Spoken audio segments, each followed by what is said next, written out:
Hello there. So let's continue our talks on strain energy, but this time focusing on cyclohexane derivatives and the strain energy we can see around the ring. So there are two forms of methyl cyclohexane, that is two stereoisomers with just a spatial positioning being different. First one is with the methyl group in the axial position above the ring. Second one is with the methyl group on the equatorial position, trying to be flat with the plane of the ring, so to speak. But at equilibrium, because of the allowed ring conversion between the two forms, they're not equally stable. We find that the equatorial version takes up 95% of the sample at equilibrium, with only 5% taking the axial methyl cyclohexane form. And that's because that methyl cyclohexane form in the axial position is less stable. Less stable because of 7.6 kilojoules per mole of strain energy. And that strain energy is coming from the methyl group interacting with the other axial hydrogens on the top side of the ring. It makes it less stable with 3.8 kilojoules per mole of strain energy for each of those two interactions. And this is mostly sterical strain between the groups as the atoms are starting to overlap, creating positively charged proton repulsion to the positively charged protons in the other atom nuclei. And overall, this is what we call a 1-free diaxial interaction. 1-free because we've got carbon 1 to carbon 3, both counterclockwise and clockwise around the ring, 1, 2, 3 carbons. Axial because we're talking about groups which are in the axial position, either above the ring or below the ring, and they're both axial in the same direction. So we can see this interaction above the ring, and we can see it below the ring. Now, of course, when X is a methyl group, we've just looked at that form, and that's 3.8 kilojoules per mole of strain energy. But sometimes the X can be substituted for something different. And the ones that we want to concentrate on, are bromine for X, which would create 1 kilojoule of strain energy, twice on the top side or twice on the bottom side with the other axial hydrogens. So creating 2 kilojoules of strain energy on the top or 2 kilojoules of strain energy on the bottom.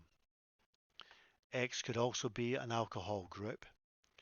That gives us 2.1 kilojoules per mole of strain energy each time. So a total of 4.2 on the top or a total of 4.2 kilojoules per mole on the bottom.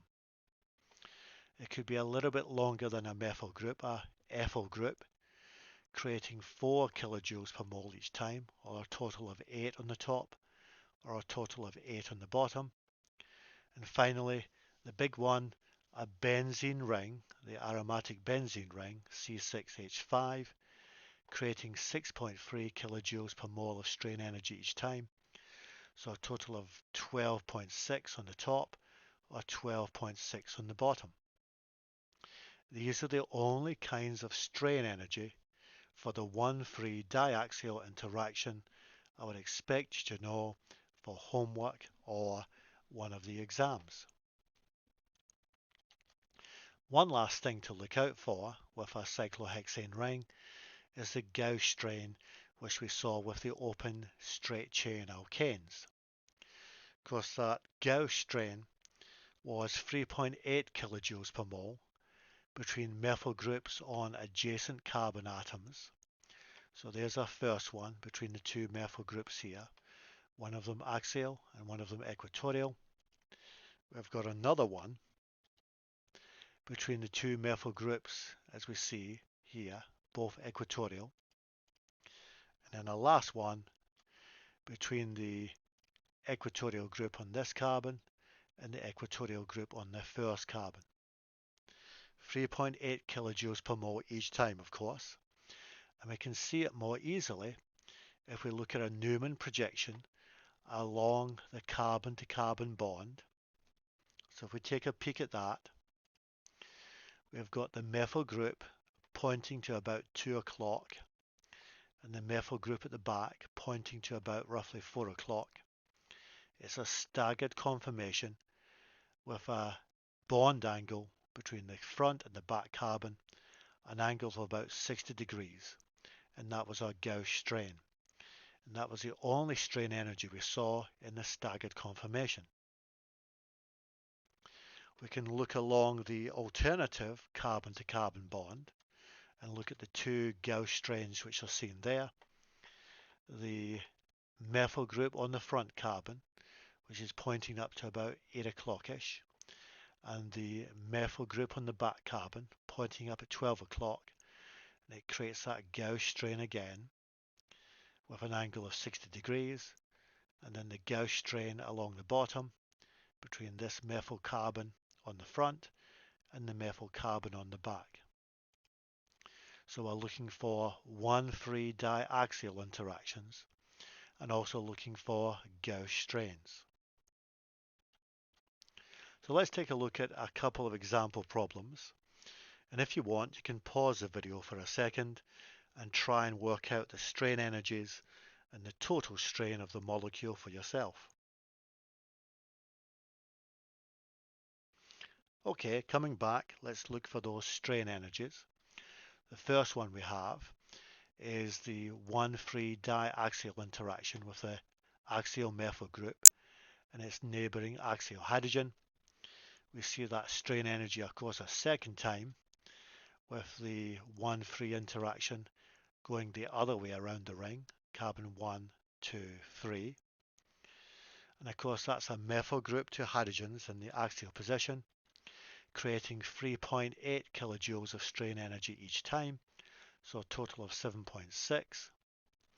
We also have a 1,3 diaxial interaction on the bottom side of the ring with the alcohol group and the axial hydrogen on the bottom and the alcohol group and that second axial hydrogen on the bottom, and that was a little bit lower in strain with a smaller group compared to the methyl group.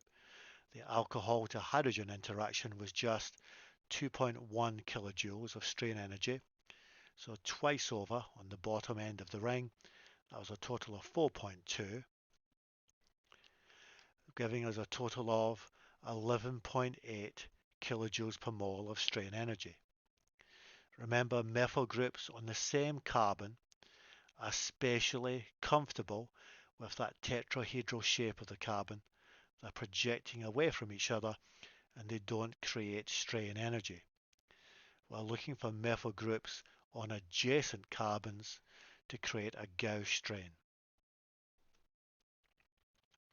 Problem number 2, and again, pause the video for a second if you want and try and identify the strain energies and the total strain energy in the cyclohexane ring.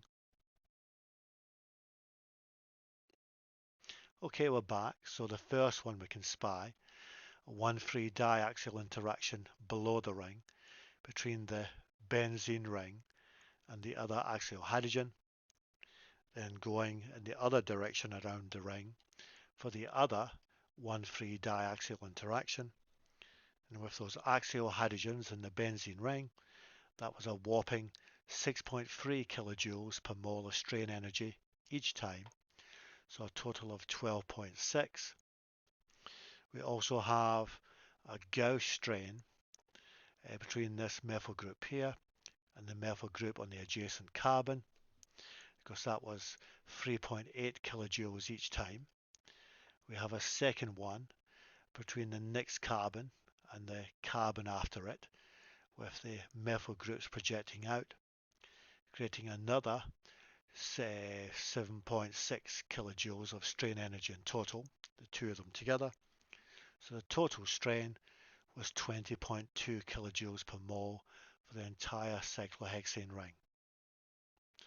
I hope that helped and gave you some pointers for the exam.